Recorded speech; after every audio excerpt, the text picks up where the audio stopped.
포르세나 왕은 술피키우스 다리 공방전에서 실패한 후 로마를 봉쇄하는 전략으로 전환했다. 그는 야니쿨룸 요새의 수비대를 배치한 뒤 평원과 테벨의 강변에 군대를 주둔시키며 로마를 완전히 포위했다. 에트루리아 군대는 강을 통해 로마로 들어오는 식량을 철저히 차단했다. 그들의 식량은 필요할 경우 인근 지역을 약탈하여 조달했다. 이러한 봉쇄로 인해 로마와 주변 지역은 큰 혼란에 빠졌다. 이에 사람들은 물론 가축들까지 모두 로마 성 안으로 몰려들었다. 외부의 위협이 워낙 심각해지자 아무도 성문 밖으로 나갈 엄두를 내지 못했다. 이러한 상황에서도 발레리우스는 당황하지 않고 침착하게 대응 전략을 세웠다. 그는 포위망을 뚫으려고 유인 작전을 펼쳤다.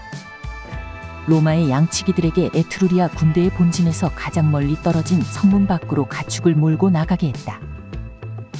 에트루리아 군사들이 가축을 약탈하려고 그곳으로 몰려들었다.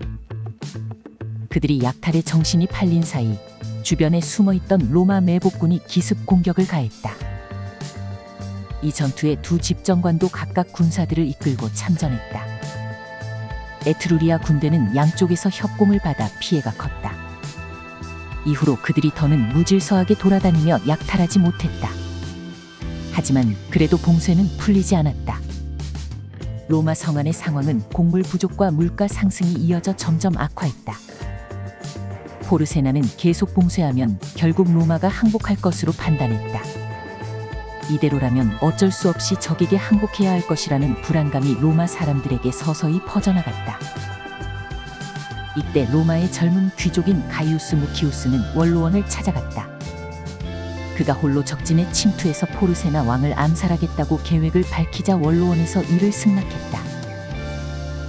그는 칼을 옷 아래에 숨기고 에트루리아 진영으로 출발했다.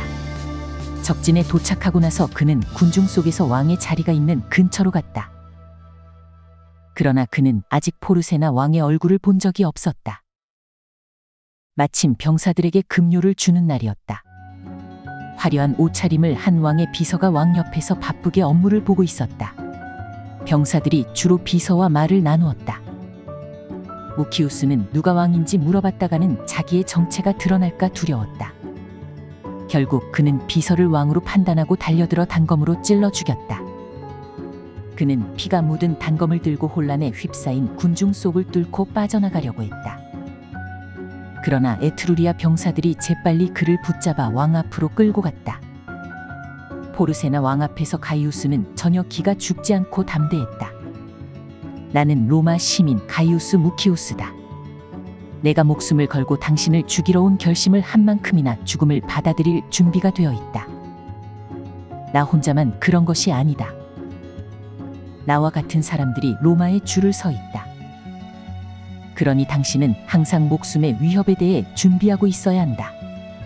무키우스의 말이 끝나자 왕이 격분해서 소리쳤다. 내가 죽고 싶어서 안달이 났구나. 누구하고 공모했는지 밝히지 않으면 당장 불 속에 던져 넣어버리겠다.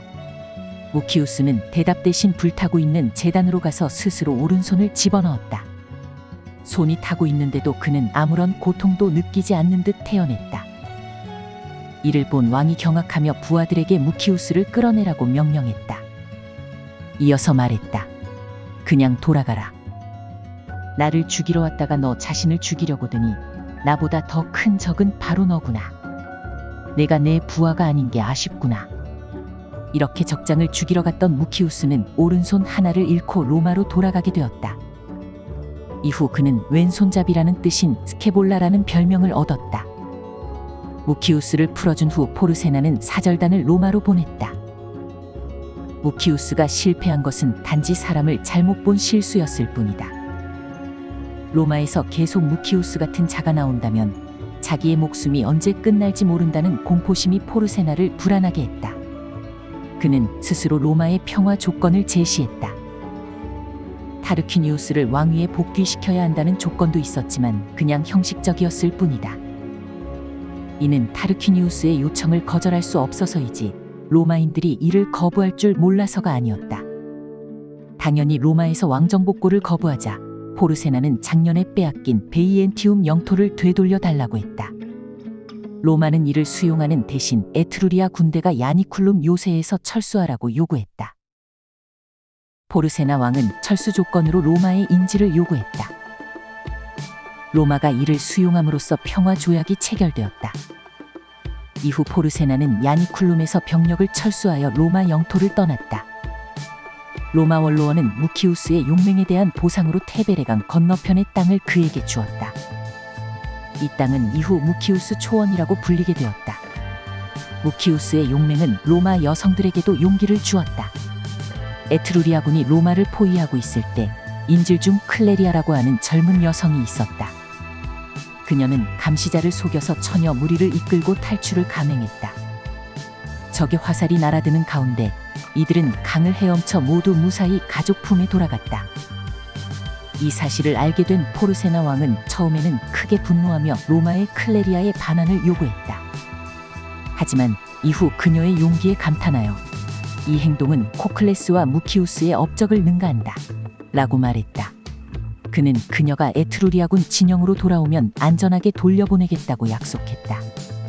클레리아가 돌아오자 그는 그녀의 용기를 칭송하며 인질 중 절반을 선물로 주겠다며 선택하도록 했다. 클레리아는 어린 소년들을 선택하여 적의 손에서 해방했다. 평화가 확립된 후 로마는 클레리아의 용맹을 기리려고 비아 사크라의 꼭대기에 말을 탄 여성을 형상화한 기마상을 세웠다. 이는 로마 역사에서 여성의 용기를 기리는 독특한 상징으로 남게 되었다. 로마와의 전쟁에서 성과 없이 물러난 포르세나는 그의 군대가 허무하게 돌아가는 것을 원하지 않았다. 그는 아들 아룬스에게 일부 병력을 내주어 라티움의 전략적 도시인 아리키아를 공격하게 했다.